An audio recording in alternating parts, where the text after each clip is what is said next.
G'day guys, welcome back to the channel. My name's Kaitlyn and I'm an American learning to live down under here in beautiful Sydney, Australia. So as an American, I grew up with an American vernacular, particularly a Philly vernacular. There are still some Philly words that I can't quite seem to lose, even though I've been in Australia for 10 months. And there are some American words overall that I just can't seem to swap out for their Australian counterpart.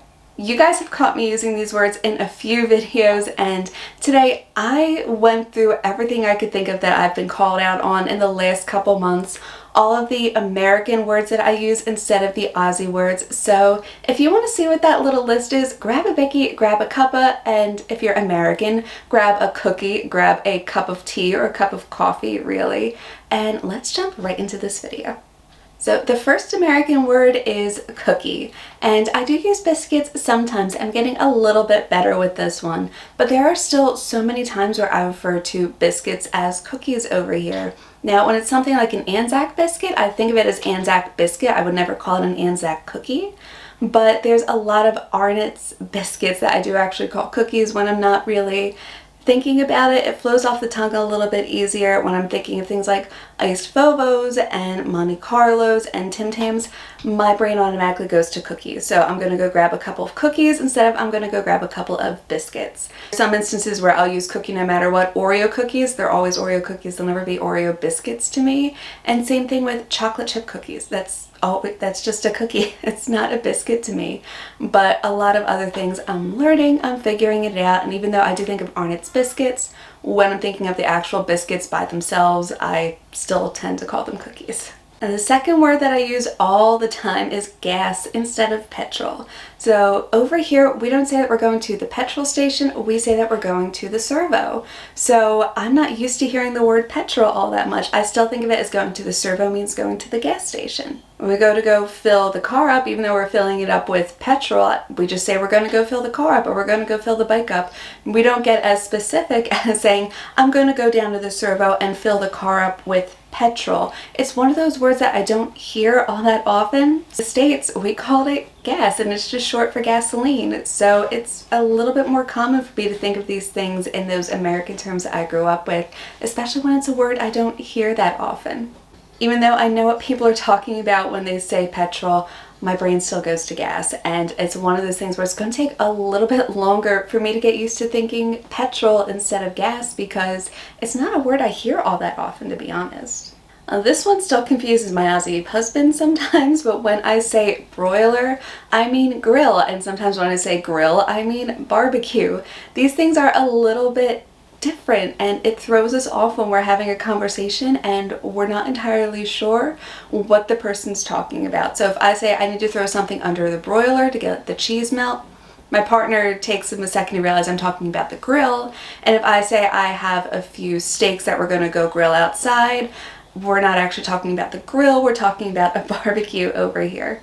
I grew up calling these things completely different names, and even though we're able to understand what the person's talking about, sometimes there is that little bit of a language barrier, and I'm trying to get better about calling it a grill instead of a broiler, calling it a barbecue. I don't know if I'll ever get used to calling it a Barbie. It just sounds so weird with my American accent, a Barbie, but we're figuring it out. And I know one day I will get used to calling a broiler a grill instead of the broiler, but for now, at least my partner knows what I'm talking about. And hopefully the more I cook, the little bit more comfortable I'll get with these Australian terms in the kitchen. The fourth word that I just cannot seem to get used to is sweatpants. So in the States, we call them sweatpants. Over here in Australia, they're typically called Trakkies or Trakkies. So if I want to get comfortable, if I'm just lounging around, if I'm editing a video, I typically just put on a t-shirt and a pair of sweatpants. I don't think to call them Trakkies to me.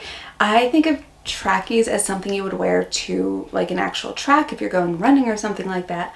I don't necessarily think of Trakkies as sweatpants right away. The fifth word is candy, and I get called out on this all the time on my videos, and you know what? I should. This is one where I really should know that instead of calling it candies, they're lollies over here, and if it's not a gummy fruity type of lolly, then it's just chocolate. But in America, we lump it all together and we call it candy. I grew up with candy in the States. Lolly wasn't even a word. Like, even if people were talking about lollipops, you said the whole word out loud. So that's not something that I'm used to over in the States. And I'm not used to them being different. We lump chocolate and fruity gummy candies together. So having lollies as this fruity gummy sweet and then chocolate as a completely separate entity is really foreign concept to me. And you guys know, if you've seen a few videos on this channel, I have a terrible, terrible sweet tooth. I've even done a few biscuit and chocolate rankings here on this channel. And to be quite frank, I should know better and really need to get a little bit better about calling them lollies. There are some words where it's pretty excusable and it's pretty understandable that I just haven't really gotten them in my vernacular yet. But really, lollies is one that I should have down pat by now. Now this one, not every Aussie uses it, but every Aussie knows what it means, and that is chook. So a chook over here in Australia is what we call a chicken over in the States. You'll never hear the word chook. It almost sounds a bit like a racial slur, to be honest. It's what I thought it was the very first time I heard it.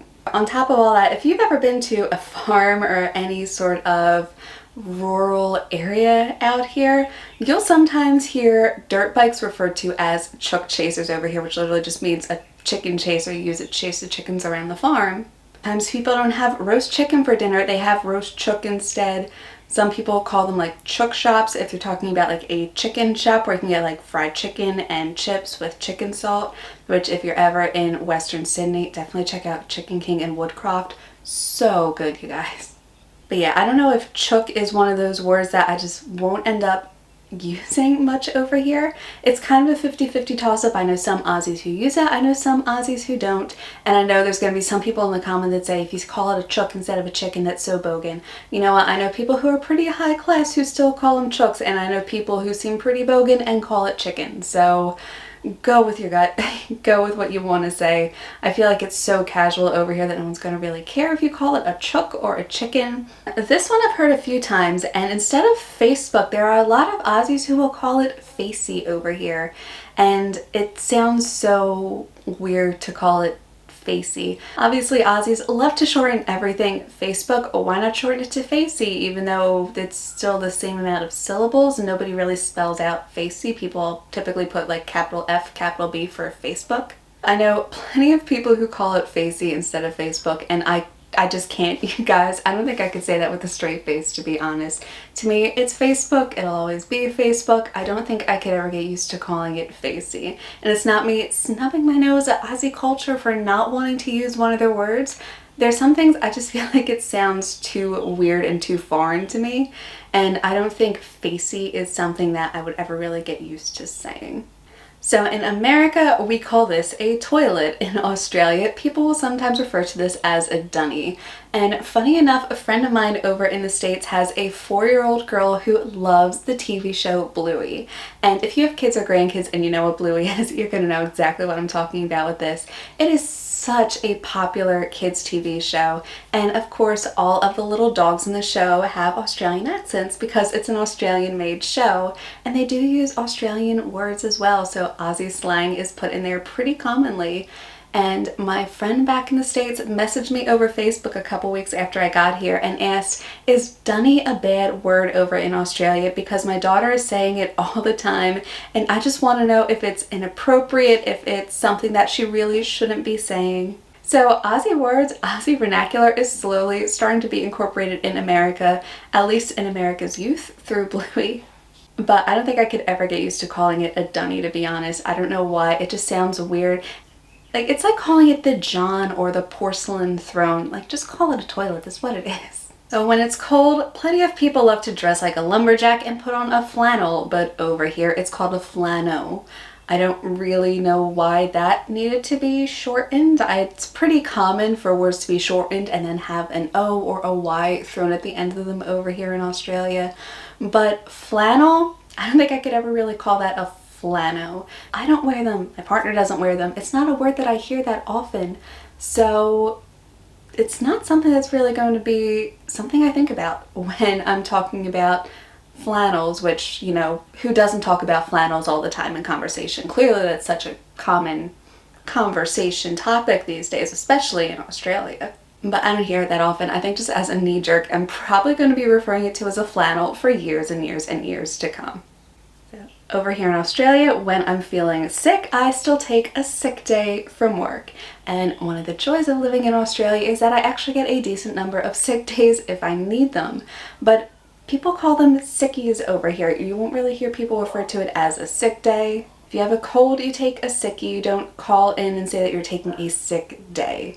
So again, Aussies love to shorten and abbreviate things, and this is one of those words where I just haven't had to use it that often, to be honest. I'm pretty lucky that I haven't gotten sick enough to really have to call out of work that much. So I just take a sick day. I think it's one of those words where in a couple of years, when I've had colds and whatnot that I've had to call out of work for, I'll get used to calling it a sickie. But for now, it's just me and my partner. So my husband is one of those people who will work unless he's on his deathbed. I can't remember the last time he actually took a sick day or a sickie, so it's not something I hear him say that often. And me being American, I still call it a sick day, so I'm still not used to calling it a sickie. I think the more I hear it, the more I'll get used to it. The next couple years, that'll probably be adopted into my vernacular, but for now, I'm still calling them sick days. So one word that I hear often but haven't really used it that often is U-E or U-turn over in the States. Honestly, I think a big part of this is just the fact that I don't drive. I don't ride a motorbike.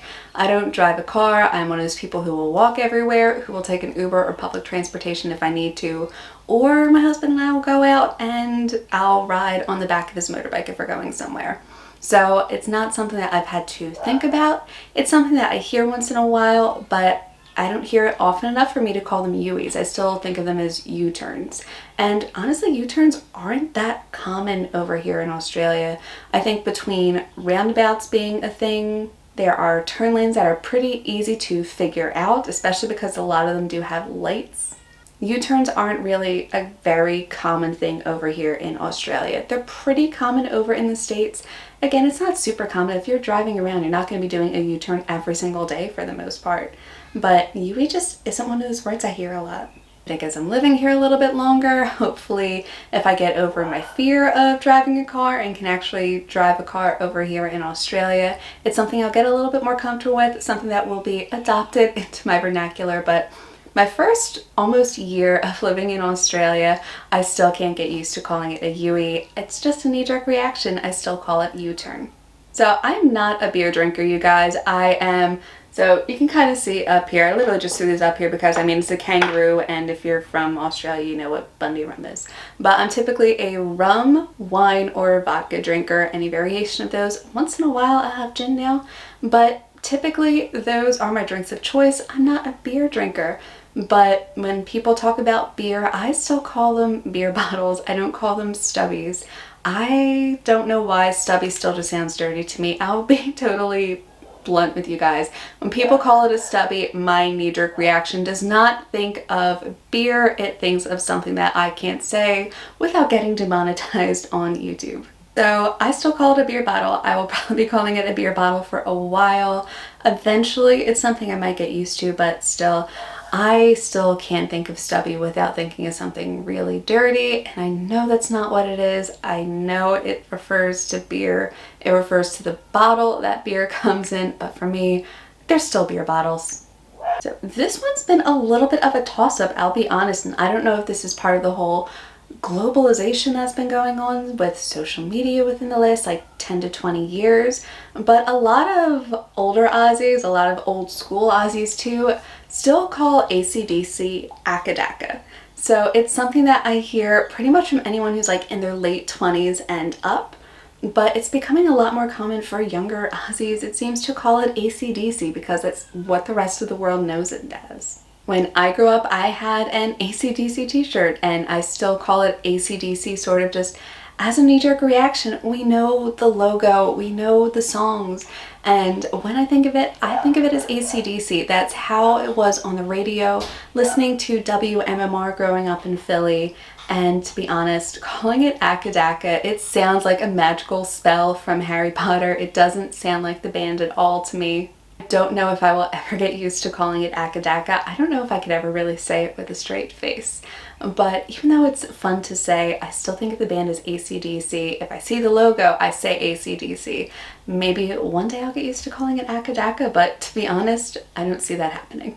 So that's it, you guys. Here's my little list of American words that I just cannot seem to lose after living in Australia for almost a year. I can't believe it's been almost a year. If you guys like this video, please hit the like and subscribe button down below because it really, really does help support me and this channel, and it does help make this video more visible for other viewers and help grow this platform. I really, really appreciate your support, and as always, I will see you guys in my next video. Bye!